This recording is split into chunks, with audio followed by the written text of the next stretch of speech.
ini munculnya kapan dan seperti apa sih gitu ya. Kalau kita baca nih satu persatu kata terus media morfosis gitu ya, teman-teman pasti nggak asing lah sama nih yang ini ya.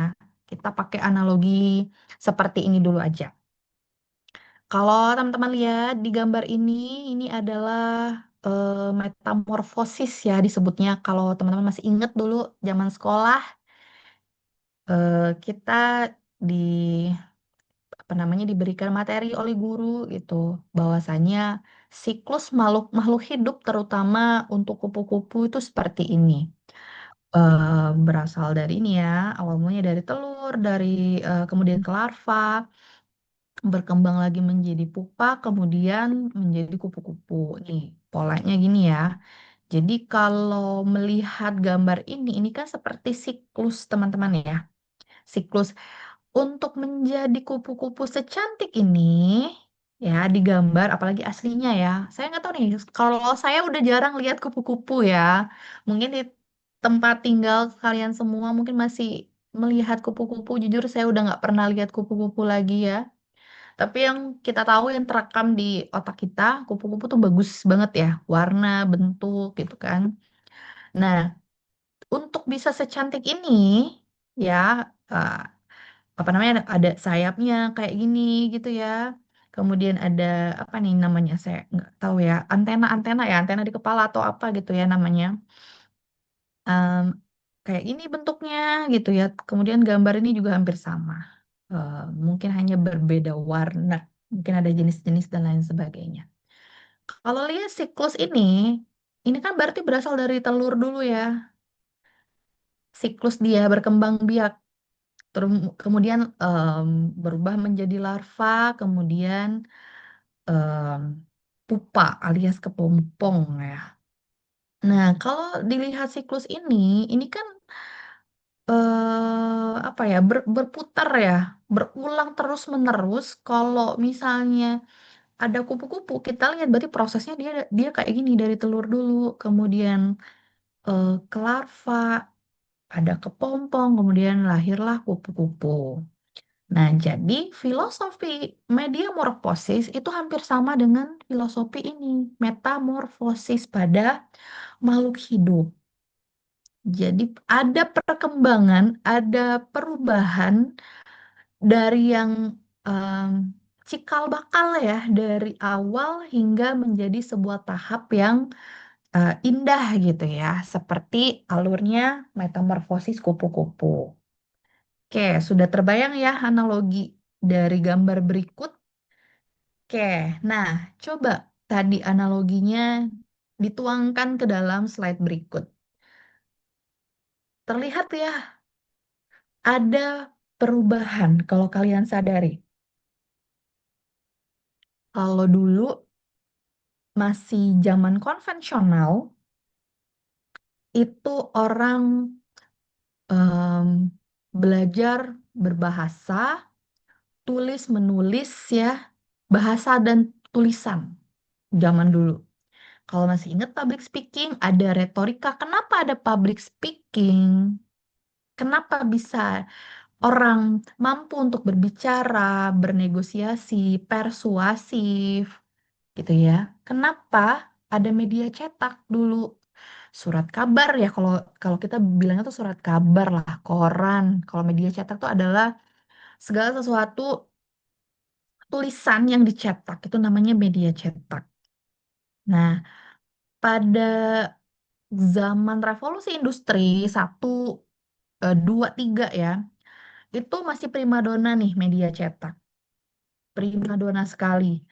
Kalau kalian suka ikutin film-film apa ya, bukan jadul juga ya, masa-masa era-era kerajaan ya, atau misalnya setnya adalah set tahun-tahun 1920, 1930-an, itu pasti akan ditemukan media koran. Mereka baca, mereka nulis, berkirim surat, dan lain sebagainya. Nah, kemudian muncullah lagi setelah media cetak adalah radio. Kalau radio itu kan konsepnya dia audio ya, audio. Kita mendengarkan suara yang awalnya orang hanya baca tulis, kemudian tulisan itu dicetak, kemudian kita baca ya, kita baca, lalu berubah ada munculnya radio. Kita bisa mendengarkan suara. Nah, pada evolusi dari tahun 1930-an sampai 1970 itu radio juga salah satu primadona dalam bermedia. Kayak semua orang tuh happening ya dengerinnya radio gitu. Kalau dulu masa Perang Dunia II ya, banyak informasi-informasi itu disebarkan melalui radio, radio-radio. Nah, itu em, akhirnya berubah lagi munculnya televisi. Ya, dari radio kita dengar suara, kemudian pindah ada media baru datang nih, televisi. Kita bisa melihat gambar secara visual. Nah, selain secara visual, kita juga bisa mendengarkan suara secara audio. Nah, makanya kenapa di era 70 sampai 90-an televisi itu juga jadi primadona baru. Kayak udah mulai nih muncul-muncul ada jadi artis gitu ya, penyanyi, job-job seperti itu ya karena berkaitan dengan media. Dan em, TV pada zaman dulu bukan kayak sekarang ya. Kalau teman-teman tahu gitu dulu TV masih TV yang gede banget, hitam putih gitu ya. Mungkin sering lihat deh kalau kayak di misalnya museum-museum atau rumah-rumah kuno gitu masih ada kok nyimpen TV-TV zaman dulu jadul. Gak. Kalau sekarang udah flat semua kan, flat setipis mungkin dengan resolusi warna, cahaya, suara yang semakin bagus itunya ya. Nah, jadi ada perubahan nih masuk ranah media televisi. Lanjut, kalau kita relate sama teknologi revolusi industri ya, sekarang kita merujuknya pada digitalisasi. Nah, jadi kalau dikaitkan dengan metamorfosis, media sebagai saluran juga ikut berevolusi, ikut bertransformasi loh, gitu. Jadi sekarang kita udah ada di masa ini. Kan kita ngalamin semua kan dari media cetak, terus dengerin radio, suka kalau dulu ya em, ada yang berkirim kabar apa namanya lewat radio gitu ya kayak dulu hits banget ya menyampaikan salam kayak ngirimin informasi itu lewat radio ya. Kemudian kita ada di masa perubahan televisi yang jadul banget sampai hari ini. Kemudian kita masuk juga ke ranah digital yang saat ini dan seterusnya akan kita jalani. Nah, ini maksud dari bagaimana logika metamorfosis itu sama dengan logika transformasi media dari konvensional hingga ke digital. Jadi, luckily kita ada di dalam fase-fase ini, teman-teman ya. Jadi, nanti akan dijelaskan seperti apa sih kaitannya dengan media morfosis. Oke, bagaimana sih sejarahnya? Nah, jadi kalau dibaca, nih ada Roger namanya, Roger Fidler. Jadi Roger Fidler ini orang yang bekerja di media. Dulu sih nyebutnya kayak orang komunikasi lah ya, media-media komunikasi pada tahun 90-an. Nah, Roger ini dia tuh kayak memprediksi sesuatu ya. Kayak dia udah kerja lama di media, tapi dia juga resah gitu ya. Jangan-jangan nih media bakal nambah lagi nih gitu ya. Bakal muncul yang baru karena dia merasa em, apa namanya dia menjalani, dia merasakan media itu terus bertambah dan berubah. Nah, kekhawatiran dia, prasangka dia nih kayaknya bakal ada media baru nih. Jadi kayak dulu dia tuh udah meramalkan sesuatu, kayak udah memprediksi bakal ada media yang muncul. Tapi memang belum tahu karena basic mereka adalah komunikasi dari perusahaan media lah ya. Nah, jadi mereka udah memprediksi, ini kan orang udah semakin masif nih menggunakan media baru gitu ya. Orang-orang sudah terlatih membaca, berbahasa, menulis gitu ya, mendengarkan, memahami.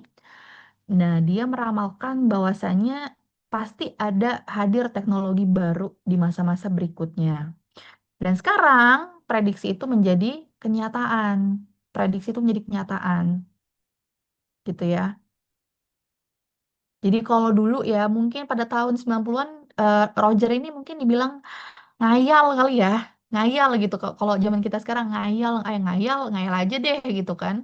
Nggak mungkin ada teknologi baru gitu. Nah, ternyata komputer science semakin berkembang, teknologi semakin berkembang, internet masuk gitu ya, merambah ke semua semua negara, akses mudah gitu. Nah, maka muncullah digitalisasi. Nah, makanya media itu sekarang sudah banyak beralih bentuk ya.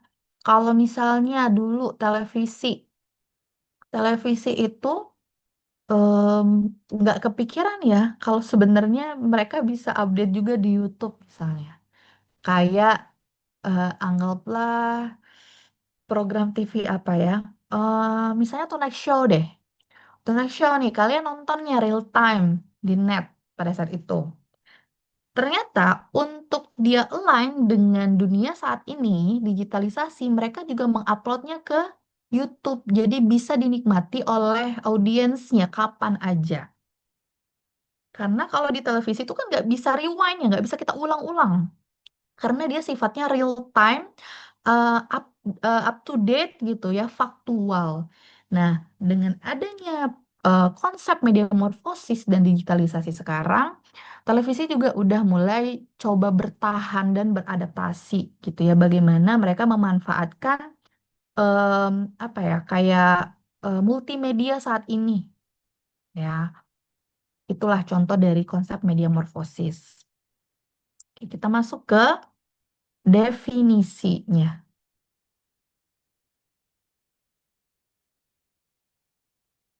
Oke. Jadi kalau kata Roger, metamorfosis, sorry. Media morfosis adalah transformasi media komunikasi. Transformasi ya. Transformasi media komunikasi yang biasanya ditimbulkan akibat hubungan timbal balik alias feedback yang rumit antara berbagai kebutuhan yang dirasakan, tekanan persaingan dan politik, serta berbagai inovasi dan teknologi.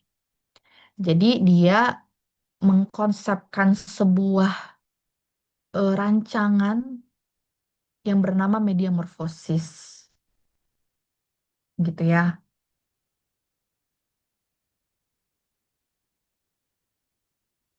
Jadi menurut dia mm, teknologi itu bisa muncul tanpa bisa diprediksi. Nih, kita masuk ke konsep media morfosis. Jadi menurut Roger ada tiga konsep media morfosis. Yang pertama adalah koevolusi, yang kedua konvergensi, yang ketiga kompleksitas. Nah, tiga konsep ini adalah sejenis kayak tahapan ya, tahapan konsep media morfosis atau media morfosis consists of koevolusi, konvergensi, dan kompleksitas. Kalau koevolusi itu karena pada dasarnya dia basic ya, benar-benar secara konvensional. Jadi sebelum dia berubah menjadi media, media digital saat ini, kan tadi saya bilang awal mulanya dari apa? Dari berbahasa, dari em, tulis menulis, gitu ya. Kemudian bagaimana orang bisa berinteraksi dan akhirnya punya saluran-saluran yang digunakan untuk berkomunikasi. Nah, seperti itu awalnya kenapa dia punya konsep koevolusi. Jadi semenjak ada perubahan-perubahan itu bagi dia em, sekarang sudah masuk ke era konvergensi. Jadi konvergensi itu kayak lebih ke apa ya? Persilangan lah ya dari zaman basic ya, apa ya bahasa Indonesia basic gitu ya. Basic eh, konvensional masuk ke arah konvergensi. Kalau konvergensi itu udah mulai kayak di persilangan orang eh, apa ya?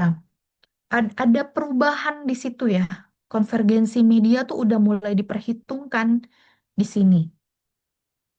Ya, biasanya kalau dalam media industri itu konvergensinya terlihat ya. Misalnya kayak Detikcom deh. Detikcom itu em, dia yang harusnya pada saat dulu itu masih media cetak, siapa sangka pada tahun kalau nggak salah ya 2010-an apa 2012-an dia sudah punya aplikasi bukan majalah ya, masih aplikasi portal berita lah, kayak sejenis majalah ya, majalah tapi aplikasi. Jadi orang bisa membaca berita di situ. Nah, itu udah masuk contoh konvergensi. Bagaimana dulu orang tuh baca koran, pokoknya surat kabar lah ya, apapun yang bentuknya tercetak, ya bisa kita rasakan ya bentuknya. Ada bentuknya, ada kertasnya, ada tulisan, ada warna mungkin. Tapi ketika udah beralih media ya, alih digital ya, alih media digital, itu kalian tinggal klik-klik aja, tinggal scroll.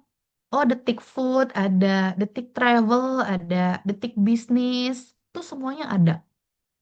Nah, Detikcom di sini dia sudah mengusung konsep media morfosis, tetapi dia totally kayak di persilangan. Dia masih beradaptasi ya, bagaimana dia masih pada saat itu mengukur kebiasaan masyarakat Indonesia, terutama ya, em, jangan sampai mereka ini redup. Nah, di situ ada poin konsep konvergensi. Jadi, konvergensi itu kayak ya ada entitas baru, ada apa ya, kayak keinginan baru orang-orang untuk bisa bertahan atau adaptif begitu ya. Oke, misalnya juga ada misalnya satu televisi ya, akhirnya berubah apa? Berubah punya portal berita sendiri, punya website. Jadi selain misalnya kita lihat di televisi, dia punya websitenya juga. Nah, itu contoh dari konvergensi. Ya, jadi dia masih ada konvensionalnya, tapi dia udah ada di persilangan digital. Ikut serta dalam alih media digital tadi. Ya, kemudian ada kompleksitas. Nah, ini kompleksitas. Tidak ada seorang pun mampu memprediksi secara akurat teknologi media baru dan bentuk komunikasi mana yang akhirnya akan sukses dan mana yang akan gagal. Jadi kalau kita bahas tentang kompleks itu kan sangat apa ya, complicated ya bahasa Inggrisnya. Sangat banyak ya, mengandung banyak unsur. Kompleks itu bisa menimbulkan chaos. Ya, saking banyaknya kayak sekarang kita segala lini kehidupan udah pakai apps ya. Beli bahan bakar ada apps-nya, beli token ada apps-nya, sampai mau bikin pasport ada pakai aplikasi. Ya, apa termasuk government ya, government juga masuk. Nah, di sini yang tidak bisa diprediksi saking kompleks dan chaosnya, semuanya ada di konsep ini. Jadi kalau kalian lihat dari poin 1, 2, dan 3, koevolusi, konvergensi, dan kompleksitas ini sejenis alur. Alur bagaimana konsep media morfosis itu berevolusi. Berarti kita sekarang udah ada di tahap kompleksitas juga. Nah, sekarang, jadi pada saat konvergensi ini ada, pada mungkin sekitar 10 tahun yang lalu ya, kita nggak bisa memprediksi ya, ternyata sejenis em, AI itu ada loh, bisa diciptakan. Nah, di sini AI menambah riuhnya suasana media morfosis tuh di sini. Semakin kompleks, ada chaosnya gitu ya, karena perubahan akan terus berlanjut. Nah, jadi Roger itu punya 3 konsep ini. Jadi selain tadi ada media cetak berubah menjadi ke digital, ternyata konsep ini juga ya dibedah sama dia ya. Bahwasanya terbagi menjadi 3 konsep. Kalau ke evolusi itu secara konvensionalnya, jadi basicnya bahwasanya berasal dari A, B, C, D. Kalau konvergensi udah persilangan, udah apa ya, ada di zona tengah-tengah lah ya. Persilangan orang masih ada konvensional, kemudian dia udah mulai gerak nih ke arah digital. Tapi kalau kompleks ini udah dunia digitalisasi ya. Dia sudah apa ya? Nggak mampu kita prediksi sehari dua hari ke depan apa ada yang terbaru gitu ya. Ini yang dimaksud dengan Roger. Kemudian selain konsep dia juga membedah media morfosis menjadi 6 prinsip. Nanti duanya ada di slide berikutnya ya. Oke, ada pertama koevolusi dan saya typo ya, koeksistensi. Jadi bentuk komunikasi berkembang pada sistem adaptif yang kompleks dan setiap bentuk baru yang lahir akan mempengaruhi perkembangan bentuk lain yang sudah ada di dalam sistem. Jadi tadi sama nih yang di awal. Karena koevolusi ini kan dia basicnya ya, awal mulanya. Jadi begitu muncul semuanya ikut gitu ya, gitu loh. Ikut muncul kemudian berkembang ke dalam sistem-sistem yang lain dan diharapkan konsisten satu sama lain gitu ya. Itu untuk koevolusi. Kemudian ada metamorfosis. Media baru tidak muncul begitu saja tanpa ada kaitan dengan media lain. Semuanya muncul secara bertahap dari metamorfosis media terdahulu. Jadi maksudnya adalah adanya apa ya sekarang? Adanya aplikasi Gojek lah gitu ya, anggaplah. Atau aplikasi eh, Halodoc deh gitu ya. Adanya aplikasi yang kita gunakan sekarang itu nggak mungkin muncul secara tiba-tiba, nggak bisa muncul em,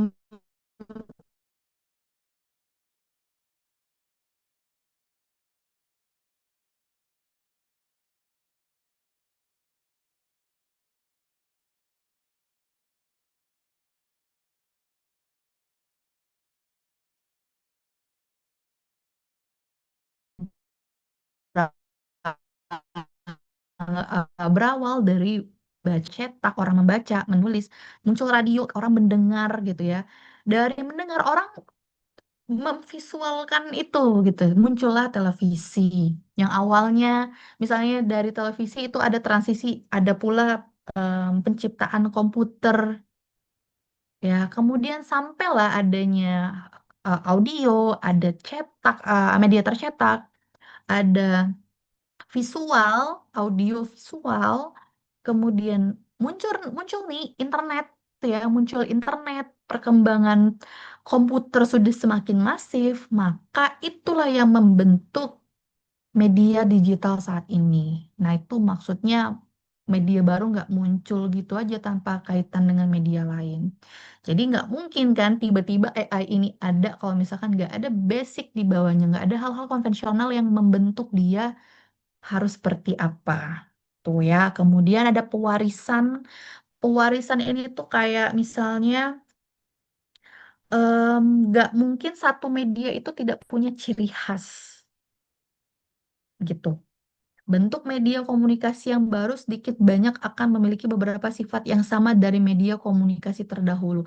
Mirip-mirip lah. Jadi, walaupun sudah alih media, tetapi prinsip mereka, orang-orang media ya, prinsip media itu akan tetap ada. Misalnya, kayak televisi, dia kan audio dan visual. Jadi, walaupun dia udah pindah ke YouTube, misalnya live streaming kah, atau misalkan memang punya platform khusus eh, apa namanya ya televisinya ya untuk konten YouTube-nya itu akan tetap sama hanya berbeda media aja. Nah, ini yang diharapkan bahwasanya media itu bisa mampu bertahan, beradaptasi. Kasus kemampuan bertahan di Indonesia tuh banyak banget ya. Banyak perusahaan-perusahaan media itu tumbang. Majalah-majalah yang dulu keren banget pada saat kita sekolah ya, teman-teman sekolah dulu. Majalah-majalah yang eksis. buku-buku, koran itu udah gone, udah nggak ada bahkan. Yang dulu teman-teman mungkin langganan, termasuk saya juga langganan, sekarang udah nggak ada ya. Paling kita temuin itu di toko buku biasanya majalah-majalah itu. Nah, ini ada beberapa hal dari konsep media morfosis bahwasanya setiap media itu jarang ada yang mampu bertahan lama dan mampu beradaptasi. Jadi kalau hari ini kalian masih melihat misalnya Jakarta Post, Media Indonesia, Media Cetak, televisi-televisi yang masih masih ada berkembang hari ini, itu adalah media-media yang bertahan, yang mampu bertahan dari apa ya, seperti kayak terpaan ya, terpaan media-media baru, new media. Nah, itu patut patut kita apresiasi ya, karena nggak banyak loh ada media yang bertahan. Kayak waktu tahun lalu ya, tahun lalu itu ada hmm, kayaknya kalian ikut deh yang waktu di BTI ya, atau enggak ya? Jadi em, Net itu kan sudah rebranding ya TV-nya. Saya lupa deh waktu itu kalau nggak salah TV-nya udah MDTV kalau nggak salah ya. Jadi orang-orang dari MDTV ini datang ke FISIP. em, Pada saat itu saya ikut ikut datang gitu kan. Jadi mereka bercerita bahwasannya Net itu sudah berubah kepemilikan dan dibeli oleh kalau nggak salah tuh apa ya, Manoj Punjabi ya kalau nggak salah ya, oleh Manoj. Karena Manoj ini punya entertainment apa ya, company entertainment dan dibeli oleh dia, berubahlah dari Net TV menjadi MDTV. Dan kalau kalian masih nonton apa MDTV ya sekarang, itu tuh sudah jauh berbeda antara apa konsep dari Net TV ke MDTV. Jadi kemampuan dia untuk bersaing dengan televisi-televisi lain itu juga tidak mampu gitu ya, belum belum bisa bertahan dalam jangka panjang. Nah, ini yang sebenarnya masih disorot oleh orang-orang. Apakah ada beberapa media yang akan hilang, termasuk pekerjaan apa yang akan hilang berkaitan dengan berkembangnya media dan lain sebagainya. Dan ini kemampuan bertahan ini masih kita lihat ya sampai sekarang. Kalau majalah-majalah saya nggak yakin ya apakah masih ada kayak dulu majalah Gaul, Keren Beken, misalnya Aneka Yes, apa-apa majalah Hidayah misalnya kan. Saya nggak tahu apakah sekarang masih ada, tapi setahu saya nggak ada lagi kecuali Bobo yang masih ada. Kalau nggak salah ya masih masih ada Bobo gitu. Nah, mereka harus cari cara nih untuk bisa mengusung prinsip kemampuan bertahan atau adaptif ya, seperti itu. Jadi sebenarnya media tuh dipaksa untuk bertahan seiring dengan berkembangnya digitalisasi, gitu ya. Kemudian ada peluang dan kebutuhan. Kalau kata orang tuh setiap ada tantangan pasti ada peluang. Em, Banyak ya orang bilang kalimat seperti itu. Em, Kalau ngomongin peluang berarti walaupun dia sudah bisa beradaptasi, dia mewariskan satu hal ciri khas ya, itu dia pasti tahu akan menjadi apa karena dia sudah punya konsep-konsep yang tadi di awal. Saya punya satu apa ya informasi ya sebenarnya. Jadi berkaitan dengan peluang ya. Waktu tahun lalu saya jadi dosen pembimbing MBKM. Nah, salah satu anak bimbingan itu dia magang di sebuah radio di Jakarta. Radionya keren kok, keren. Pasti tahu lah kalian ya. Magang di situ jarang ya ada anak sains informasi yang akhirnya pada magang di media ya, di perusahaan media gitu. Saya happy sekali waktu dia keterima magang di situ. Selama 6 bulan dia bekerja, tapi bukan jadi announcer ya, jadi tim produksi kalau nggak salah di sana atau ya tim produksinya ya. Setelah selesai magang, kemudian sidang ujian ya, ujian MBKM. Di situ akhirnya saya menemukan sebuah fakta baru. Setelah saya baca proposalnya, kemudian didampingi sama mentor ya untuk ujiannya, akhirnya dia memaparkan sebuah satu yang menurut saya temuan yang menurut menurut saya juga baru tahu dan itu nyambung dengan konsep media morfosis. Jadi radio ini kan dulu terkenal banget gitu ya, sampai sekarang masih terkenal. Nah, karena konsep radio itu audio, mendengarkan. Nah, mereka ini pengen align dengan peluang yang ada. Gimana nih kalau kita alih media, ikut media lain? Kita nih radio nih konvensional ya, zaman dulu gitu jadul. Ikut deh kita alih media, tapi apa ya gitu. Sampai akhirnya ditemukan bahwa mereka akhirnya memutuskan untuk coba ke live streaming. Bayangin radio live streaming. Udah radio live streaming pula gitu kan. Konsep yang kayak gimana itu? Setelah akhirnya berbicara banyak gitu ya dengan mentornya itu adalah salah satu eh, produser atau apa ya, saya lupa namanya kalau di radio itu, mungkin sejenis produser ya. Jadi dia bilang salah satu cara kami untuk bisa bertahan dengan berbagai terpaan media dan kebiasaan masyarakat Indonesia yang semakin bergeser, nih kata-kata mentornya ya. Jadi kami coba nih satu terobosan gimana nih kalau orang nggak hanya ngedengerin kami, tapi juga ngeliat ini kami lagi ngobrol sama siapa, penyiarnya yang mana, gitu kan? Penyiarnya yang mana? Em, Studio ketika kami siaran tuh kayak gimana sih? Alat-alat yang kayak gimana? Kayak gitu kan? Nah, itu yang menjadi alasan mereka. Selain orang mendengarkan, mereka juga pengen pengen coba terobosan baru. Oke deh, live streaming 2 jam, misalnya setiap siaran pagi. Nah, jadi katanya pendengar mereka itu yang loyal ya, loyal terhadap mereka atau misalkan pendengar-pendengar radio lainnya tuh bisa melihat lagi live streamingnya yang disimpan dan lain sebagainya, bisa tahu nih. Jadi kayak sejenis album lagi, mereka bilang kayak gitu. Jadi mereka bikin album-album secara audiovisual.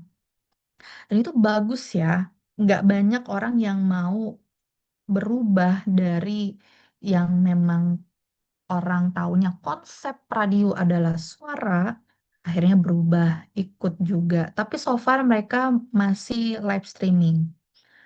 Seperti itu. Jadi mereka melihat ada peluang-peluang karena kebiasaan masyarakat. Apalagi orang-orang Jakarta gitu kan, misalnya mau pergi kerja, denger radio dan segala macam. Nah, sekarang oke enjoy melihat secara visualnya juga. Seperti itu ya. Jadi setiap peluang itu pasti harus dimanfaatkan ya sama perusahaan media dan lain sebagainya. Kemudian ada pengadopsian yang tertunda. Jadi satu media itu butuh waktu yang sangat lama, sedikitnya satu generasi untuk mencapai kesuksesan bisnis. Ini kalau ini contohnya kayak gini. Em, Kita adopt kebiasaan masyarakat Indonesia nih, yang gampang lagi Gojek lagi aja ya. Orang Indonesia itu punya apa ya, kebiasaan yang memang kalau kita kemana-mana pakai kendaraan gitu ya, pakai ojek zaman dulu, pakai ojek, kemudian ada muncullah teknologi yang bernama Gojek, sekarang Grab banyak ya, ada Maxim dan lain sebagainya. Itu dilihat dari apa? Dari kebiasaan masyarakat Indonesia. Awalnya aneh memang. Ngapain kita diantar sama orang nggak dikenal? Emang kita percaya gitu kan? Jauh lagi misalnya, pakai motor, pakai mobil. Nah, tapi dengan kesini-kesini ya, tahun demi tahun, orang akhirnya apa? Orang akhirnya mengkonsumsi media tersebut. Sudah menjadi prioritas orang-orang. Kemana-mana pakai diantar Gojek, diantar Grab, pakai Maxim misalnya, dan lain sebagainya. Yang awalnya memang, ini bener nggak sih gitu kan? Dari yang biasanya kita naik ojek di apa pinggir jalan atau ada di pangkalan ojek, kemudian diadopsi eh, ke teknologi baru gitu ya. Awalnya agak aneh, tapi lama-lama kita kan akhirnya menikmati proses itu ya. Nah, jadi kalau nanti ada media baru, itu kan pasti butuh adaptasi lagi. Kayak misalnya kita bikin paspor, biasanya kita langsung aja datang ke imigrasi ya, paling lengkapin berkas, langsung datang, wawancara, foto, dan lain sebagainya. Tapi sekarang semua itu harus lewat satu aplikasi yang kita harus booking kuotanya. Kalau nggak ada kuotanya, nggak bisa langsung ke imigrasi. Nah, mungkin em, ya bagi anak-anak zaman sekarang kayak kita yang ngerti teknologi tuh sepertinya gampang. Oke deh, kita booking tanggal segini. Tapi bagi generasi baby boomer gitu kan, itu agak sulit. Nah, jadi adopsi-adopsi media kayak gini yang masih masih apa ya, masih berlangsung di Indonesia ya, butuh waktu untuk bisa beradaptasi. Seperti itu. Oke. Jadi tadi saya bilang Roger Federer itu pada tahun 1990 itu berpikir ini nggak mungkin nih tiba-tiba ada media baru datang lagi, nggak mungkin independen, nggak mungkin tunggal, munculnya tuh bertahap, sedikit-sedikit. Setelah orang-orang beradaptasi, apa nih ya nextnya gitu. Kayak dulu telepon kabel, kebayang ya kalau sekarang masih pakai telepon kabel, kalian kita nggak di apa ya nggak diciptakan handphone misalnya, kebayang ya gitu. eh, Telepon yang segede koper, kemudian berubah ke telepon rumah yang ada kabelnya, sampai akhirnya ada teknologi handphone pada saat itu ya, Nokia ya, awal-awal Nokia, Sony Ericsson, yang masih pakai flip itu loh, yang apa ya, handphonenya yang engsel gitu ya, pasti kalian pernah punya, atau yang HP Nokia, aduh saya lupa ya serinya tuh yang gede kayak batu bata yang bisa di kayak game gitu. Nah, itu kan bertahap munculnya. Cikal bakal smartphone hari ini kan dari sana dulu. Masih pakai chat SMS dan lain sebagainya. Mana ada kayak sekarang bisa foto dan segala macam. Akhirnya kan berubah nih. Berkembang, berkembang, kembang sampai akhirnya muncul tuh Samsung ya. Samsung yang udah saya lupa lah varian Samsung apa waktu itu. Muncul nih handphone yang smartphone. Dan akhirnya sampai sekarang lah ada iPhone terbaru misalnya dengan spek tertentu. Sampai kameranya ada tiga dan lain sebagainya. Nah, itu ya. Jadi maksudnya esensi media morfosis tuh seperti itu. Saking dinamisnya kehidupan manusia dan sisi konsumtif kita terhadap media. Ya, esensinya seperti itu gambarannya ya. Oke, ini ada penelitian di tahun 2022 oleh Institute for the Study of Journalism. Jadi mereka mensurvei atau meriset tentang media. Nah, pada tahun 2022 ya, habis COVID banget, mereka temukan fakta bahwa 68% orang-orang itu mengakses berita dan informasi melalui media sosial. Apalagi waktu itu kita COVID ya, COVID nggak bisa kemana-mana, orang bergantung banget sama media sosial. Termasuk yang lagi in juga kembali dipantengin televisi ya, karena di sana ada pers conference pemerintah, info-info terbaru dan lain sebagainya. Kemudian 57% ada televisi sebagai sumber berita. Dan menurut saya dari penelitian ini angka 57% tuh sudah bagus banget ya. Lebih dari 50% orang-orang masih menjadikan televisi sebagai sumber berita. Nggak jauh beda nih sama 68% ya. Kemudian ada 17% tentu ya, hanya hanya media cetak gitu ya. Karena kalau dilihat dari pola masyarakat sekarang memang udah jarang ya membaca koran, dan di lampu merah kan bisa ada jualan koran ya. Sekarang udah nggak ada. Mungkin teman-teman di dekat rumahnya apakah masih ada loper koran dan lain sebagainya mungkin ya. Tapi saya nggak pernah ketemu nih gitu sama orang-orang yang betul-betul menjajakan koran kayak dulu.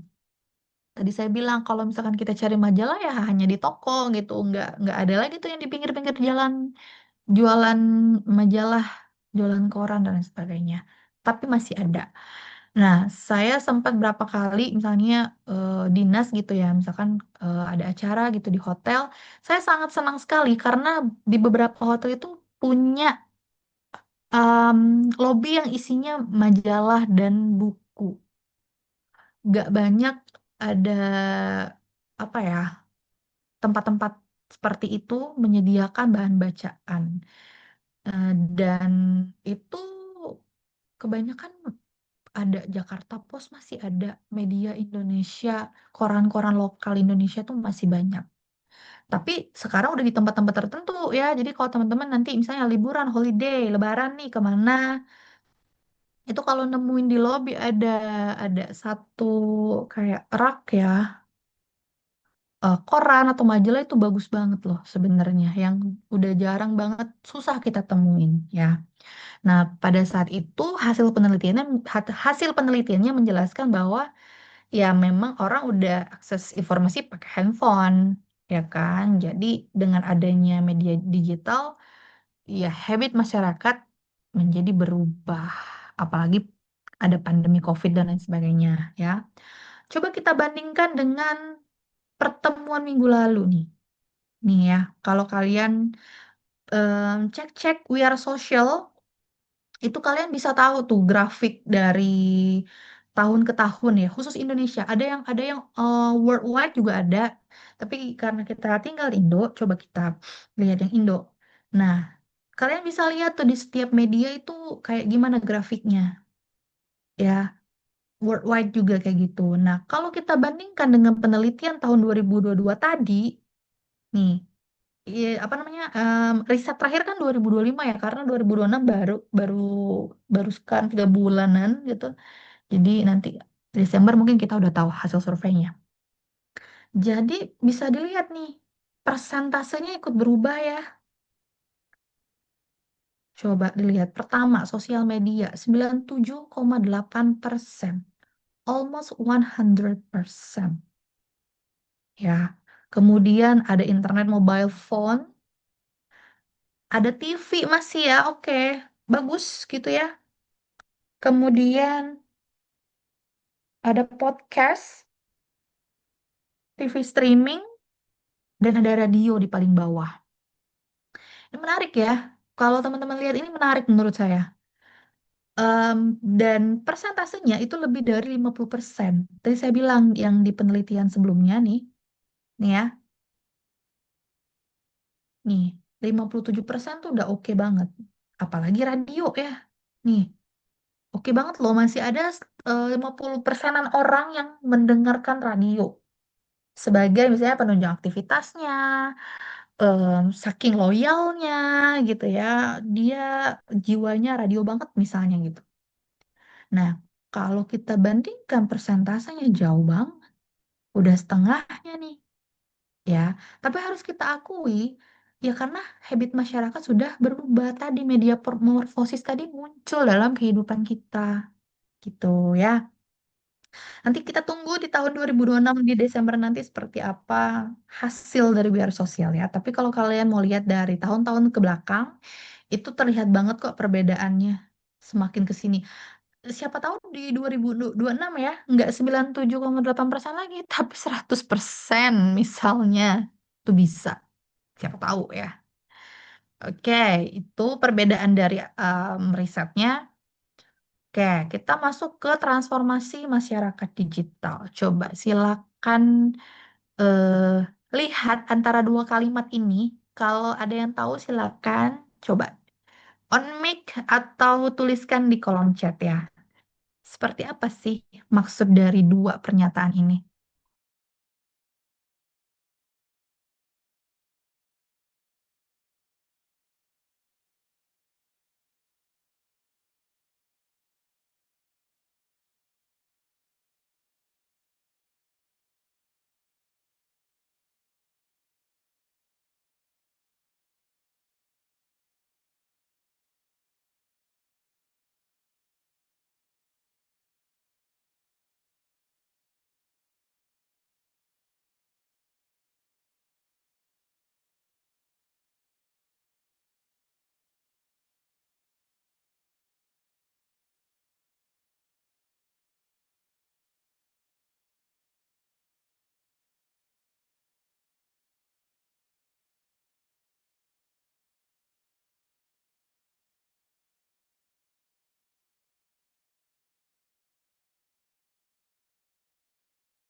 Ya, ada yang paham antara dua kalimat ini? Silakan, Raihan. Bagaimana pendapatmu? Mungkin saya sedikit mencoba untuk menafsirkan antara dua pernyataan tersebut ya Mbak. Yang kiri itu yang mengaburkan antara realitas dan virtualitas menurut saya sekarang contoh dekatnya ada di uh, media aplikasi kayak Roblox gitu. Jadi menurut saya antara realitas kita biasanya ketemu sama orang lain tuh harus ketemu gitu, langsung gitu face to face. Tapi dengan adanya media aplikasi kayak Roblox, kita bisa bertemu orang secara virtual, terus mungkin kita mendesain avatar kita sendiri semau kita dengan ya udah di rumah aja gitu, pakai internet. Kalau dari saya yang kiri seperti itu. Tapi yang kalau yang kanan, kelangkaan informasi ke kelimpahan, mungkin contoh dekatnya kayak sekarang tuh kan ada konflik di Timur Tengah ya, perang dunia gitu kata orang-orang gitu mendekati. Kalau dulu kan kita cuma bisa berpacu sama TV gitu. Kalau sekarang kita bisa lihat scroll misalnya Instagram gitu, reels-reelsnya banyak yang entah itu meme ataupun mungkin kilasan video gitu tentang konflik tersebut tuh gampang dicari gitu tanpa mungkin kita ada niat untuk nyari gitu. Mungkin itu dari saya Mbak. Terima kasih. Penjelasan yang bagus, Raihan, antara kedua statement. Oke, ada lagi yang mau mengemukakan pendapatnya? Silakan. Izin Mbak, saya boleh nggak ya? Boleh, boleh. Siapa nih? Alzam Eh, Mbak. oh, Alzam. Silakan, Alzam. Ya, mungkin kalau dari pendapat saya masih selinear dengan apa yang Mas Rehan sampaikan gitu kan. Ya, mungkin untuk kalimat yang mengaburkan antara realitas dan virtualitas mungkin dapat diartikan bahwa sekarang ini kayak batas antara dunia nyata kita itu realitas dan dunia digital atau online yang bisa kita sebut virtualitas tuh kayak semakin tidak jelas gitu batasnya. Mungkin contohnya sesimpel adalah sekarang. Biasanya kita melakukan perkuliahan di dalam kelas, bertatap muka secara langsung, berinteraksi secara langsung gitu kan. Tapi sekarang kita melakukan kelas itu melalui aplikasi Zoom itu virtual lah ya kan. Tetapi ya rasa-rasanya kita juga seperti bertemu langsung dan sedang berada di dalam sebuah ruang kelas gitu. Jadi kan sebenarnya di sini kan sebenarnya ada batas tapi yang kayak nggak jelas gitu kan. Nah, terus juga mungkin kalau kita ambil contoh yang lain, mungkin seperti aktivitas lain, mungkin seperti berbelanja.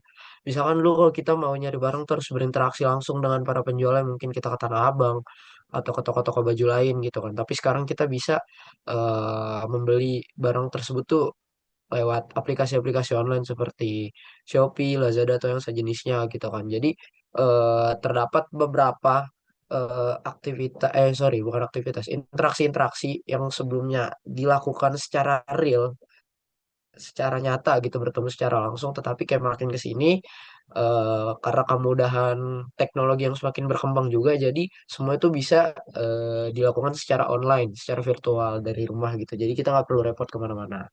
Nah, mungkin kalau untuk yang kalimat yang kedua, dari kelangkaan informasi ke kelimpahan informasi, ya benar mungkin kalau memang misalkan eh, di zaman-zaman sebelumnya, sebelum internet belum semaju sekarang lah. Mungkin yang tadi sempat disinggung oleh Mbak Tia juga, kayak mungkin kita mendapat informasi dari majalah-majalah, dari koran-koran yang biasa dijual-jual di lampu merah gitu. Tetapi kan juga tetap terbatas kan. Mungkin kebanyakan yang ditampilkan adalah berita-berita lokal gitu. Tetapi kalau sekarang misalkan kita buka di internet, misalkan kita buka di media sosial deh, banyak banget informasi-informasi dari belahan dunia lain seperti yang tadi dikatakan oleh Mas Rehan, yaitu perang yang ada di Timur Tengah gitu. Kita juga bisa mengetahui nih bagaimana kondisi-kondisi di negara lain gitu kan. Jadi kalau misalkan sebelum internet semaju sekarang kita hanya tahu kurang lebih bagaimana kondisi negara kita, tapi ketika internet sudah semakin berkembang seperti sekarang, dari belahan dunia manapun pun bisa kita akses gitu informasinya. Mungkin itu sih Mbak kalau pandangan dari saya ya. Terima kasih. Oke, bagus penjelasannya, Alzam. Satu lagi deh, siapa? Ada pandangan yang berbeda mungkin? Kalau ada, silakan.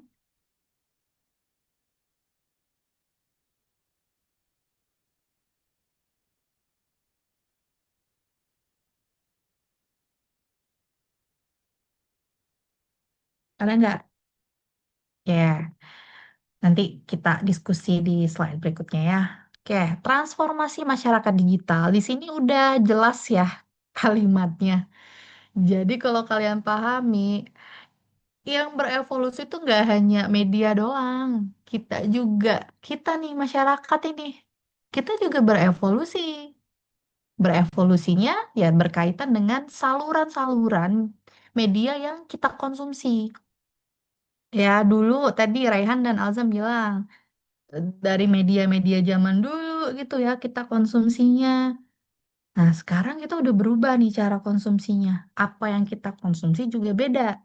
Nah, statement dari mengaburkan antara realitas dan virtualitas itu sudah nggak ada bedanya, sakingnya gitu ya. Yang mana realitas, yang mana yang virtual. Karena kita hidup di dalam dua dunia ini. Dunia realitas kita saat ini nyata gitu ya. Dan kita juga hidup di dunia virtual. Tadi kayak Rehan bilang main Roblox. Ya kalian mungkin dunianya lebih hidup, lebih lebih bersosialisasi di dunia virtual misalnya. Main sama teman-teman Roblox, main Roblox dan lain sebagainya. Gitu. Tapi di virtual, di realitas kalian yang mahasiswa kayak biasa, sekolah, kuliah, mengerjakan tugas, kerja kelompok dan lain sebagainya. Jadi dengan adanya transformasi kebiasaan kita, masyarakat, itu udah ada zona abu-abu di antara realitas dan virtual. Jadi bisa ditimbang-timbang nih kalian semua. Kalian condong ke arah mana? Apakah di realitas kalian masih eksis misalnya, ataukah justru kalian memang sangat eksis di virtual dan itu tidak ada yang salah, nggak ada yang salah. Hanya saja pola kebiasaan kita yang berubah. Nah, itulah esensi media morfosis. Jadi bukan media aja yang berkembang, kita sebagai masyarakat juga ikut berkembang, ikut ngikutin gitu loh alurnya ya. Oh ya udah kalau dulu zaman baca korannya kita ikut baca koran, ikut baca majalah Bobo misalnya ya, ikut baca majalah. Terus muncul radio, dengerin nih hits radio mana nih? Kita dengerin lagu-lagu baru dari radio, diskusi-diskusi dari radio dan lain sebagainya. Itu ya. Terus ikut nih tadi TV. Oh, kalian udah mulai into nih sama TV. Kalian mau misalnya nonton sinetron apa zaman dulu ya. Kalau zaman-zaman kita dulu ada MTV ya, MTV. Dulu zaman-zaman MTV lagu-lagu pasti kalian ikutin itu. Terus ada sinetron-sinetron, berita dan lain sebagainya. Udah deh masuk nih sekarang ke digitalisasi. Nah, sudah apa ya, daerah digitalisasi ini udah saya sampai susah ngomongnya. Kalian udah tersegmentase ya.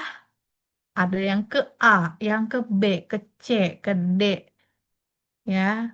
Banyak virtual itu, rumah-rumahnya tuh banyak. Nah, ini yang dimaksudkan dengan mengaburkan antara realitas dan virtual karena ada budaya digital.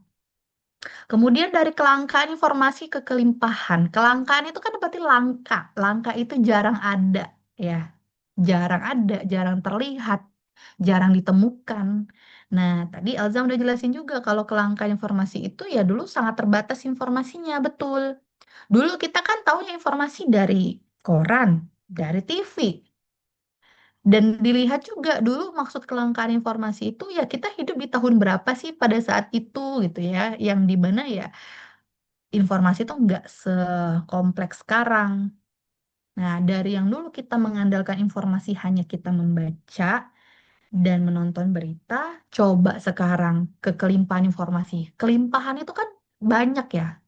Eh, Kekelimpahan itu kalau saya sih lebih enak nyebutnya kalau saya itu tsunami informasi. Jadi bukan gitu ya, tapi udah tsunami. Kalau udah tsunami berarti kan ombaknya tuh udah tinggi banget dan punya daya rusak ya. Kalau saya sih mengartikannya gitu. Tsunami itu kalau di definisi apa yang sering kita lihat kan ombaknya tinggi banget berpuluh-puluh meter, bisa ngegulung rumah, bisa menyapu semua daerah, semua tenggelam, semua hilang. Ya karena tadi ada daya rusaknya. Nah, ini yang dimaksud dengan kelimpahan informasi. Satu sisi, adanya banyak informasi masuk itu sangat membantu kita ya. Satu sisi itu bisa jadi kita sebagai orang yang mengkonsumsi media, mengkonsumsi informasi, itu nggak bisa memfilternya. Nah, pasti kalian alami deh.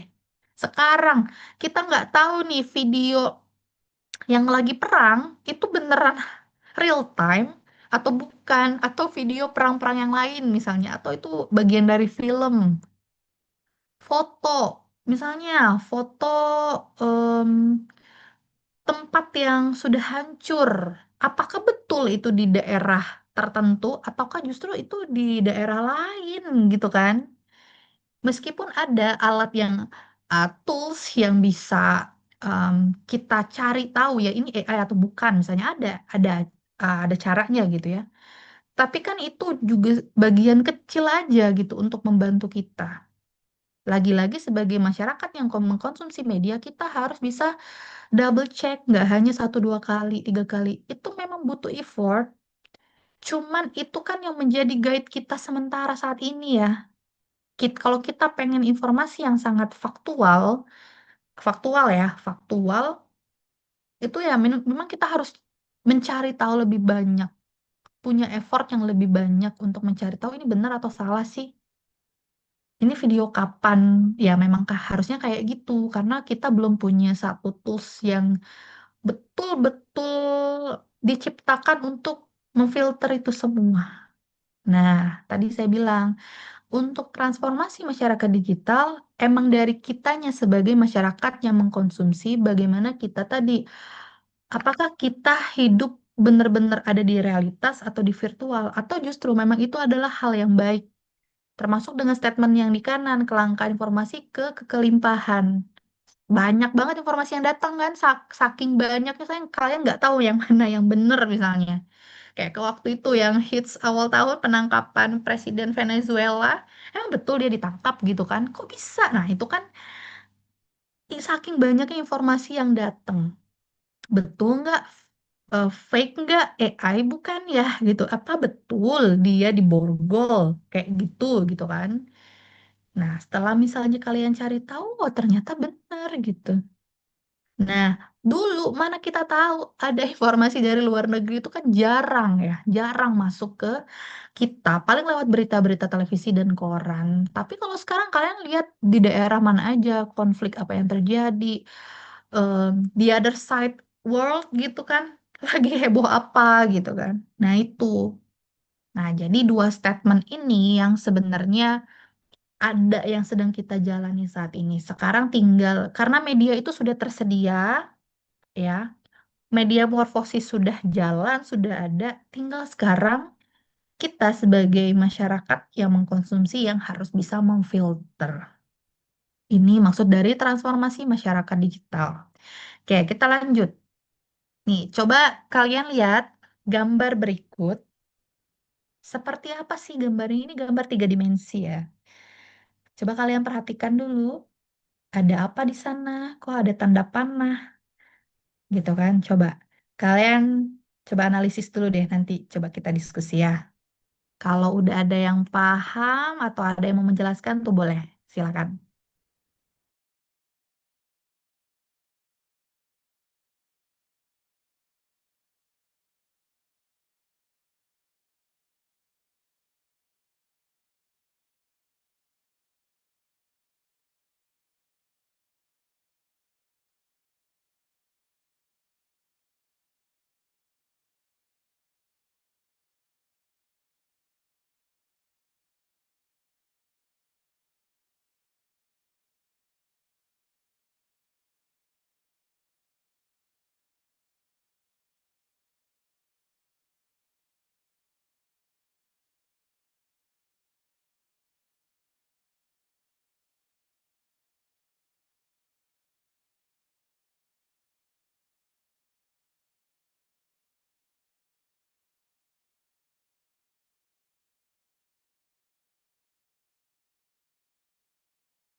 Oke, ada yang bisa menjelaskan nggak seperti apa sih gambar ini?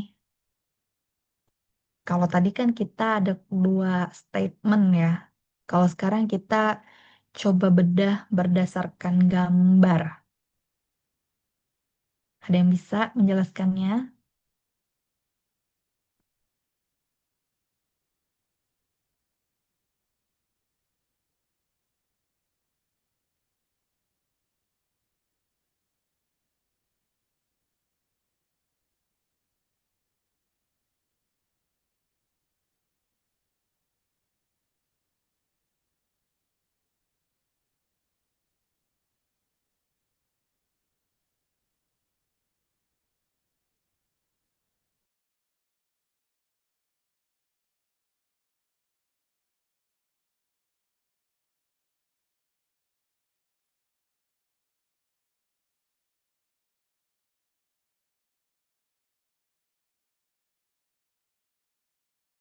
Oke, ada yang tahu? Silakan kalau ada yang tahu. Nih, kalian jangan lupa ya kalau gambar ini ada tanda panah. Ya, kalau saya sih nyebutnya ini tuh sumbu. Nih, ya, ada panah kepengetahuan, ada panah ke regulatif, ada panah ke nilai-nilai.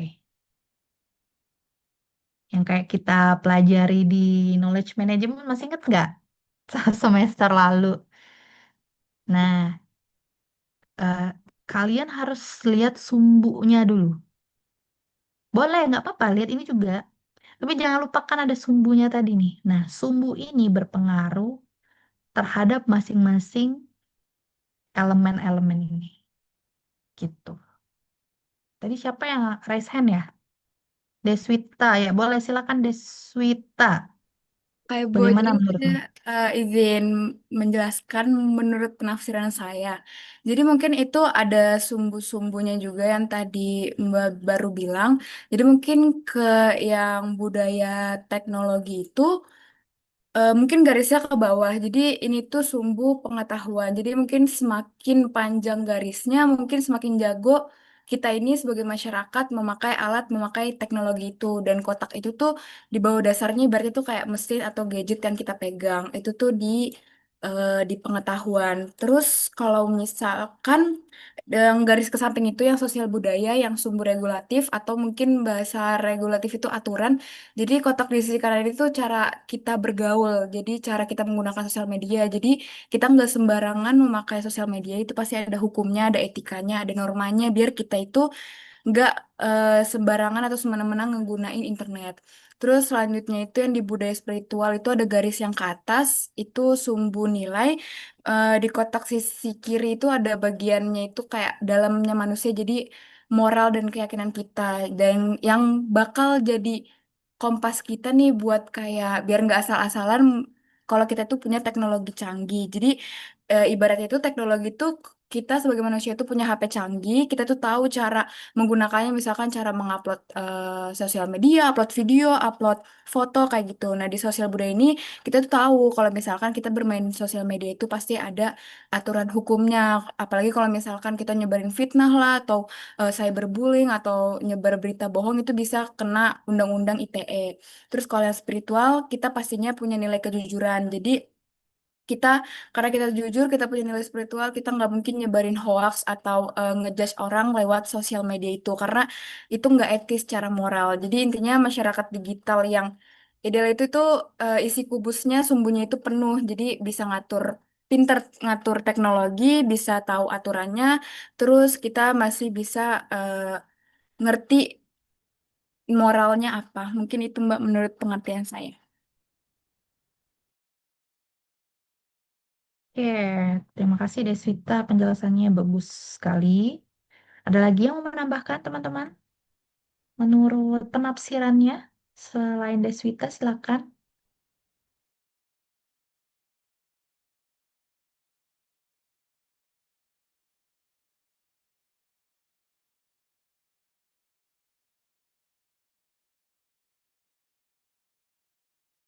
Ya, silakan Sabrina.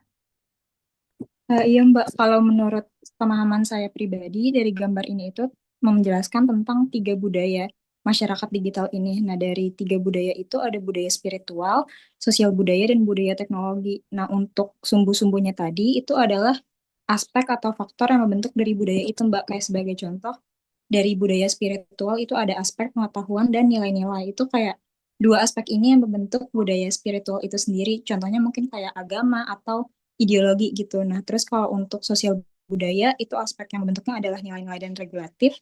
Terus untuk budaya teknologi yang membentuknya itu ada aspek pengetahuan dan regulatif. Makanya kayak orang-orang sekarang tuh pakai internet, AI dan lain sebagainya itu ada dari sisi pengetahuannya dan juga ada dari sisi aturannya juga untuk mereka menggunakan teknologi itu sendiri. Mungkin dari saya kayak gitu sih, Mbak. Terima kasih. Oke, thank you Sabrina penjelasannya. Penjelasannya oke. Ada lagi?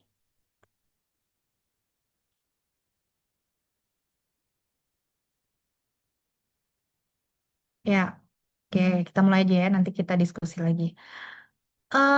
Kalau kalian lihat tadi saya udah bilang kata kuncinya sumbunya ya.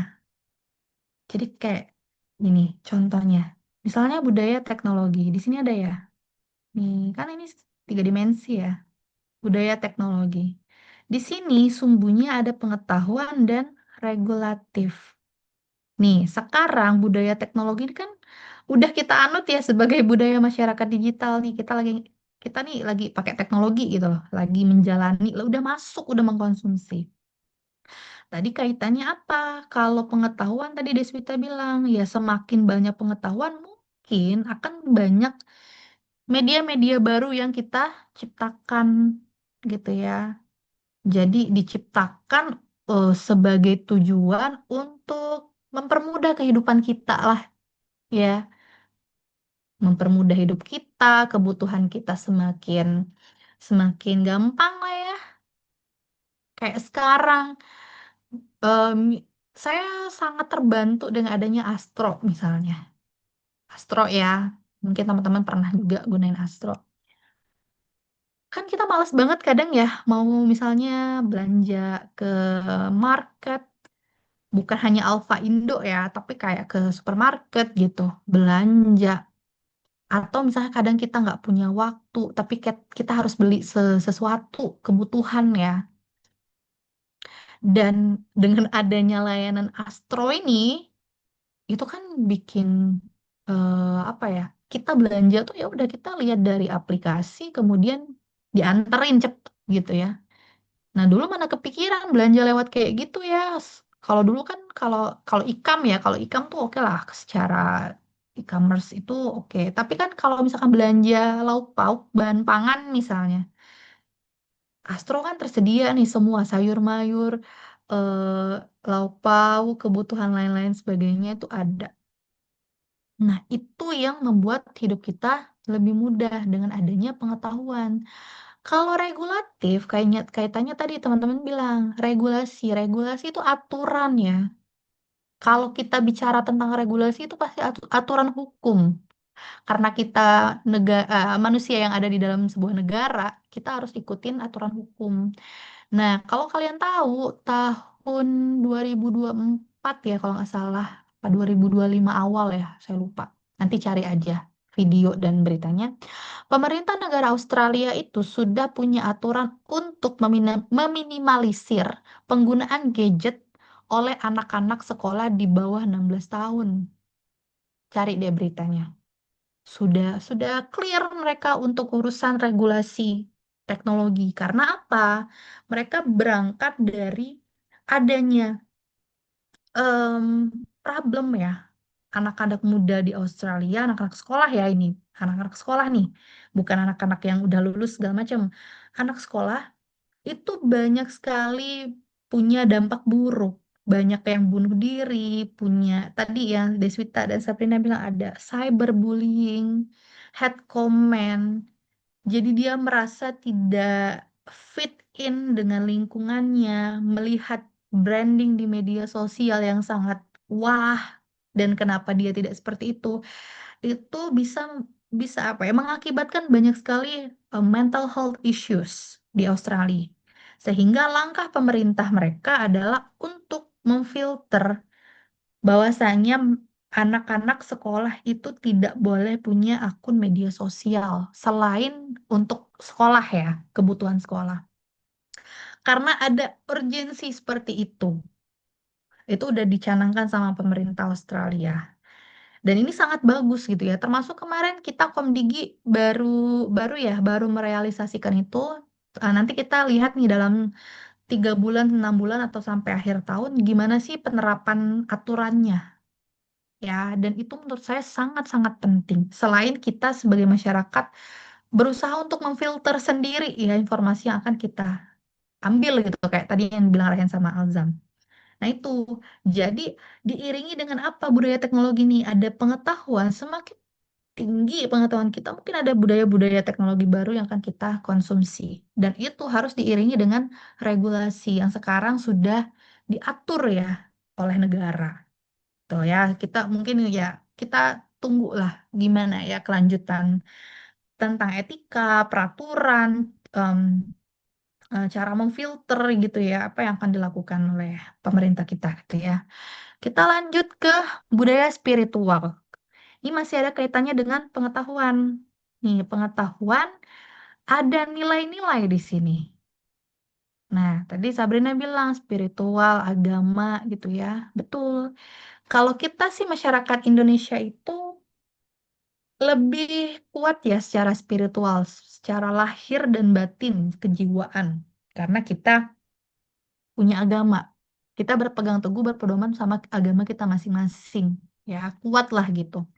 Nah, di dalam budaya spiritual ini, kita tuh punya nilai, values. Nilai ini kan bukan berbentuk angka aja ya. Values itu nggak hanya nggak nominal. Yang disebut dengan values itu nggak nominal aja. Tapi nilai itu seperti, apa ya nyebutnya, keyakinan diri sendiri, keyakinan masing-masing. Kayak misalnya em, aspek-aspek, tadi saya bilang lahir dan batin, jiwa, ya. Kemudian intinya landasan bagaimana manusia itu berperilaku, bertindak.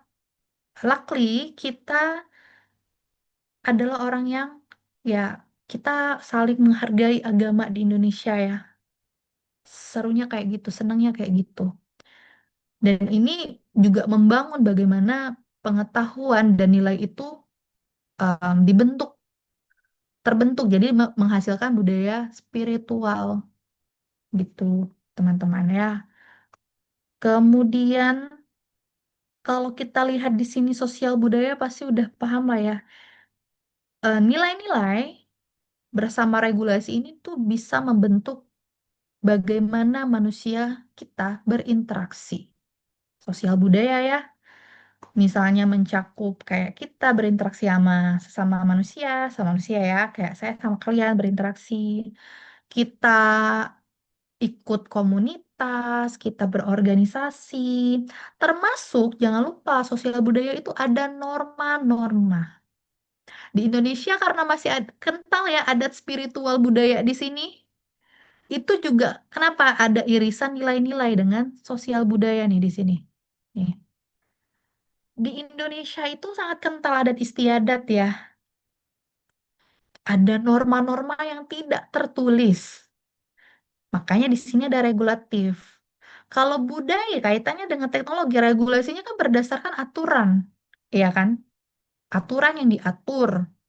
Misalnya, kalau sosial budaya itu ada norma-norma yang tidak tertulis. Nah, ini tuh sangat kental nih dengan budaya kita ya, sosial budaya.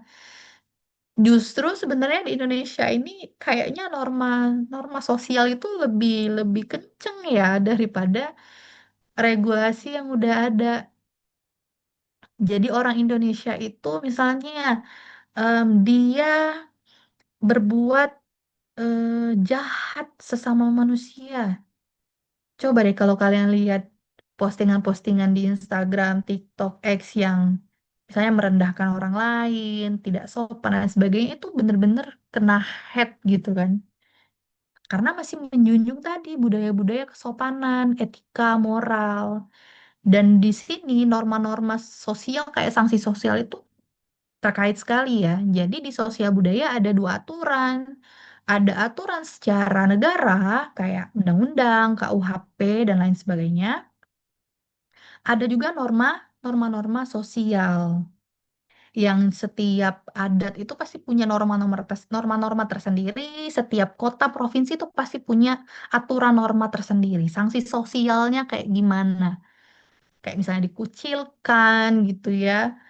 Ada yang misalnya diludahi, kemudian ada yang dikata-katain dan lain sebagainya, itu kan termasuk dari norma, norma yang sering kita lihat atau mungkin kita sendiri yang melakukan itu gitu ya. Kayak kita mengucilkan orang kalau orang itu misalnya tidak berbuat baik, tidak sopan, melakukan hal-hal terlarang gitu ya, atau beresiko mengandung hukum dan lain sebagainya. Nah, dengan adanya sumbu-sumbu ini tadi, sama penjelasan dari teman-temannya, ini tuh yang mempengaruhi bagaimana budaya masyarakat digital itu terbentuk. Jadi nggak mungkin berdiri dari budaya spiritual aja, enggak. Jadi ketiganya ini saling berkesinambungan. Dan tetap akan terus, kalau pengetahuan tetap lurus saja nanti ke sini, lurus terus. Regulasi mungkin akan lebih panjang ke sini regulasinya seperti apa ya. Kemudian nilai-nilai ini terus akan dijunjung, apalagi kita masyarakat Indonesia. Kayak gitu ya. Jadi berikutlah penjelasan dari gambar ini. Gitu ya. Jadi tadi saya bilang yang bertransformasi bukan media aja, bukan saluran, tapi kita juga sebagai masyarakat yang mengkonsumsi budaya digital ini juga ikut berubah. Tapi inilah gambar yang harus kita coba analisis dan jangan lupa juga bahwa di dalamnya ada nilai-nilai yang harus kita tetap anut. Ada pengetahuan yang terus akan bertambah, kemudian regulasi yang terus berubah dan punya kebaruan dan lain sebagainya. Kayak gitu ya untuk penjelasan dari budaya masyarakat digital. Oke, dengan adanya tiga aspek tadi ya, tiga aspek dan tiga sumbu, budaya masyarakat digital tuh punya isu-isu ya, termasuk kesenjangan, tidak punya aksesibilitasnya masih kurang. Kemudian demografis Indonesia yang apa ya, kita negara kepulauan gitu. Kemudian eh, sentris dalam beraktivitas, aksesibilitas juga terbatas ya. Pokoknya bisa jadi Jawa sentris aja gitu karena ibu kotanya ada di Pulau Jawa. Karena semua orang tinggal di Pulau Jawa, semua akses yang bagus, yang mumpuni ada di kita dan itu kan memicu kesenjangan. Kemudian misalnya di Jakarta ini masif banget tentang sosial media gitu ya. Itulah berkaitan ya. Jadi kalau tadi di konsepnya Roger ada kompleksitas ya ini kita sedang mengalami kompleksitas ya. Kayak misalnya contoh kasusnya em, ada prediksi bahwa media sosial akan menggusur surat kabar atau media cetak. Enggak menggusur banget sih, masih ada. Cuma tadi langka, langka dan habit masyarakat sudah berubah. Saya juga nggak yakin nih, contoh aja. Kalian, kalau saya suruh baca buku di perpustakaan, pasti sulit banget, ya. Atau mungkin saya udah kasih e-book, tapi teman-teman males baca, itu pasti banyak banget kemungkinan seperti itu, ya. Nah, itu yang em, kemungkinan besar akan terjadi dan sekarang em, sudah masif ya. Karena perusahaan-perusahaan media tuh jarang ada yang bisa bertahan jangka panjang. Nah, itu sih yang menjadi apa ya, sedih yang harusnya itu masih terus. Karena kalau di luar negeri Itu mereka masih masih ini kok eksis media cetaknya gitu. Kemudian perubahan dalam industri surat kabar, majalah dan film. Ya, saya nggak tahu deh sekarang ada nggak masih nggak majalah Hidayah. Ya, saya nggak tahu. Tapi terakhir keponakan saya itu dia masih punya Bobo. Bobo tuh masih eksis, cuman memang ada beberapa yang tidak sama kayak dulu lah ya, chapter-chapternya. Kemudian film juga banyak berubah, banyak kontradiktif ya sekarang. Ada video yang udah dari AI ya, video-video udah dibuat dari AI dan itu apa ya harusnya menjadi concern penting ya video-video seperti itu. Karena beda teman-teman. Kalau kalian rasakan apa yang menjadi apa ya ciptaan manusia ya, created by humans dengan created by teknologi itu beda loh, beda. Kalian pasti sangat bisa membedakannya. Tapi itu kan sekarang menjadi case ya, kayak teman saya itu dia orang desain interior, arsitektur. Dia sekarang mengeluhkan karena banyak sketch sketch itu sudah kayak AI. Yang dimana dia cerita bahwasanya dulu kuliahnya susah, kuliah arsitektur itu sangat susah. Menggambar di kertas gitu kan bener-bener sulit gitu kuliahnya. Prakteknya sulit, kemudian dia harus banyak belajar sketch lewat aplikasi di laptop ya. Tapi sekarang lewat AI itu gampang banget orang udah bisa membuat desain dan lain sebagainya. Kayak misalkan ada teman saya juga orang yang kuliah di Kavi, desain komunikasi visual, sekarang udah banyak AI ya. Nah, itu sih menjadi case ya. Nah, sekarang tinggal kita pilih kita mau pakai desain dari AI atau beneran desain desain oleh manusia, oleh tangan manusia dan lain sebagainya ya. Itu menjadi ya sekarang sih realita yang terjadi ya. Kemudian surat kabar beritanya tidak hanya diakses melalui media cetak, tapi sekarang bisa sudah dapat lihat di edisi online. Contohnya tadi Detikcom. Kalau teman-teman masih masih ada yang download, baca dari situ, terus Kompas gitu ya. Banyak kok sekarang media-media eh, cetak dulu ya yang berubah ke online dan sekarang malah mereka kayaknya masifnya di online ya, portal berita dan lain sebagainya. Kemudian ada juga surat kabar yang menggabungkan video sebagai pelengkapnya. Jadi dulu kalau kita baca koran ya kita lihat gambar sama tulisan aja ya, sama iklan-iklan. Tapi sekarang itu dilengkapi dengan video, which is good karena eh, ya kita polanya sudah melihat audio visual. Tapi ini kan menjadi case ya, case-case yang terjadi. Jadi perubahan media atau media morfosis itu menjadi kata kuncinya. Media berubah, tidak jalan di tempat aja, nggak kaku, sehingga bisa menyesuaikan diri dengan perkembangan zaman. Ya, kehidupan kita berubah. Ya, betul. Kayak sekarang, kita lagi menggunakan e-learning nih. Ya, belajar kita udah pakai e-learning. Kemudian bekerja, membeli, menjual, e-business, e-learning, e-com. Ya, teman-teman pasti semua pada punya. Jual beli pakai internet gitu ya. Kalau dulu di zaman saya itu mungkin zaman kalian juga ya. em, Dulu udah online sih, namanya Kaskus ya. Dulu dulu tuh jual beli tuh di Kaskus zaman dulu awal-awal 2005 kalau nggak salah 2005 2006. Dan karena ada e-commerce baru muncul, Kaskus sudah ditinggalkan oleh loyalisnya. Nah, saya udah nggak tahu apakah masih ada Kaskus gitu ya. Tapi dulu kalau sarana jual beli itu Kaskus primadonanya ya. Sekarang ikam kita udah banyak hijau, oranye, biru. Nah, kemudian sekarang pemerintah dan pelayanan publik udah beralih ke media digital juga. Tadi saya bilang bikin paspor harus ada aplikasinya dulu, nggak bisa ujuk-ujuk datang ke imigrasi. Terus layanan pemerintah tuh banyak ya, saya lupa. Pokoknya ada beberapa yang udah pakai aplikasi, pakai website ya, portal khusus. Nggak tahu deh kalau Dukcapil ya, apakah masih harus datang nih ke kantor Dukcapil misalnya, apakah harus pakai website juga? Nah, itu yang perlu kita telusuri ya, masih enggak.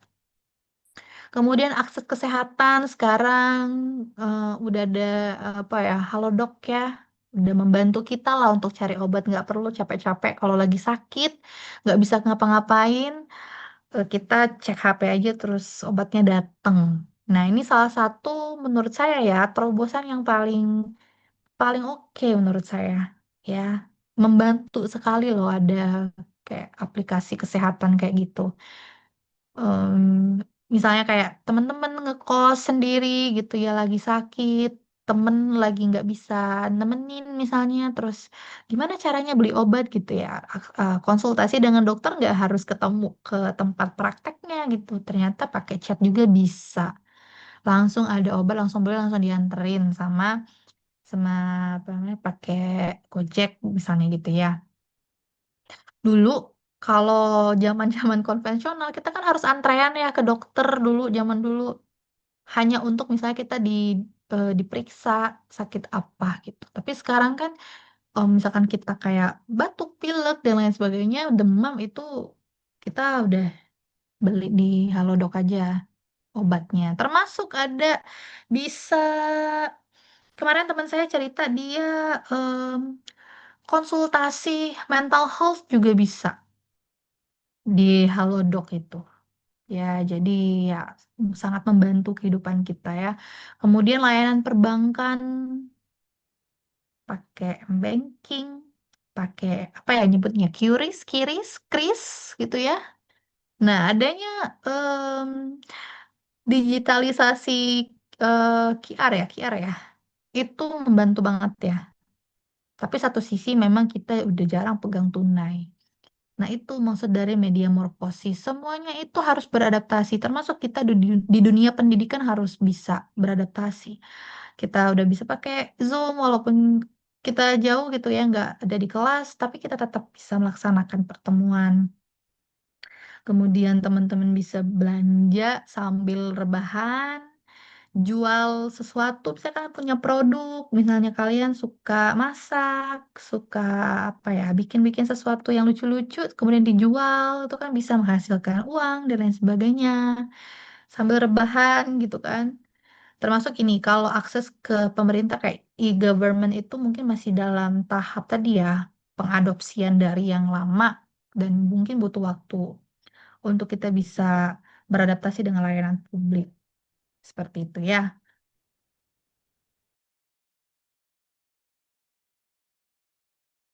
Nah ini, karena adanya media morfosis yang kita bahas tadi, ada konsep, ada prinsip, ada hasil penelitian 2022 dan 2025, kemudian bagaimana masyarakat berinteraksi saat ini, yaitu sekarang disebutnya konvergensi media. Ya, media morfosis dan konvergensi media.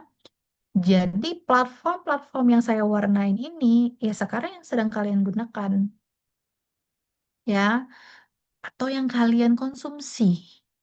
Tadi saya bilang ada radio yang berusaha untuk beradaptasi, akhirnya dia menggunakan live streaming. Termasuk sekarang podcast ya, diminatin banget kan podcast. Siapa sangka kita berjam-jam mampu dengerin orang. Kalau radio oke lah, 30 sampai 1 jam lah mungkin dia ya siarannya. Ini nonton podcast. em, Lebih dari 1 jam ya, biasanya podcast itu 1 jam lah, 1 jam dengerin orang ngomong, bahkan ada yang lebih dari 1 jam, itu kita anteng. Nah, termasuk kemarin yang jadi pertanyaan juga ya, orang-orang betah nonton apa sih tuh yang live streamingnya Arab itu ya, saya lupa namanya apa. Saya lupa lah namanya. Maraton, Mbak, maraton. Maraton. Aduh, saya lupa maraton. Itu kan nggak 1 jam kan, itu tuh berjam-jam loh ya. Dan ada yang memang mantengin ngikutin terus gitu. Atau bisa jadi live itu nemenin kalian. Nah, mungkin dari 40 orang di sini ada yang melakukannya. Nah, itu tadi saya bilang, kenapa yang berubah itu nggak hanya media, tapi kita juga sebagai masyarakat. Maka disebutnya dengan new media, urgensi dalam media baru. Jadi kalian udah mengkonsumsi ini nih konten-konten. Sekarang apa-apa udah website. Coba divisip sekarang ngajuin surat. Kayak zaman dulu kalau saya kuliah nggak ada pakai website. Langsung minta surat tercetak gitu ya. Tapi sekarang kan pengajuan apa-apa lewat lewat website. Kemudian media sosial, kanal YouTube nih. Saya yakin kalian subscribe berbagai konten bahkan dengerin podcast atau live streaming. Nah, itu ya. Jadi kita juga ikut mengkonsumsi media. Seperti itu. Oke. Ada yang mau ditanyakan sampai sini berkenaan dengan media morfosis? Jadi, ini ada yang nggak paham nggak dengan gambar ini? Saya harap semuanya memahami ya. Nanti boleh dicek-cek aja. Saya ada e-booknya Roger Fidler ya, tapi masih berbahasa Inggris. Nanti saya share ke kalian buat dibaca. Nanti saya cari deh, ada nggak ya riset yang membahas itu gitu. Saya ada tapi berbahasa Inggris gitu, tapi nggak apa-apa nanti dicari aja. Dan saya harap teman-teman mampu nanti membedakan ini ya. Siapa tahu saya masukkan dalam UTS ya. Kemudian ini ya, transformasi masyarakat digital, ada dua statement ini. Kemudian ya, pokoknya kalian kalau pengen tahu data atau grafik-grafik tentang media ya pakai biar sosial aja. Ya, ini prinsip dasar, kemudian konsep media morfosis. Ada yang mau disampaikan atau ada yang mau ditanyakan? Silakan.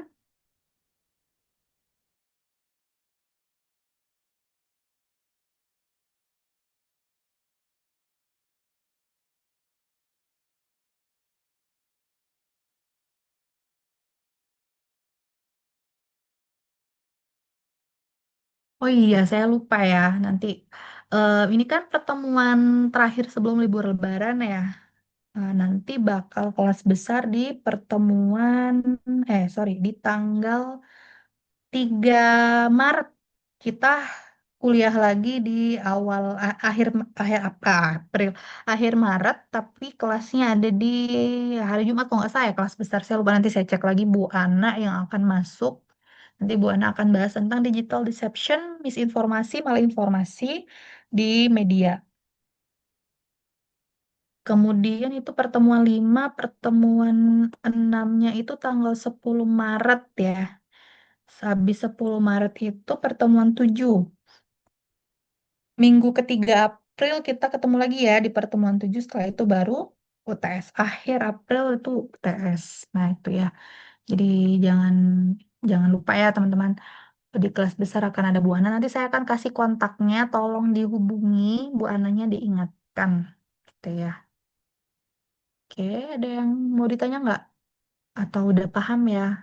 Saya harap semoga semuanya udah aman dan udah paham ya tentang masyarakat digital. Karena ini tuh relate dengan kehidupan kita sehari-hari. Jadi kalau untuk bisa membayangkan kasus-kasusnya, itu banyak banget.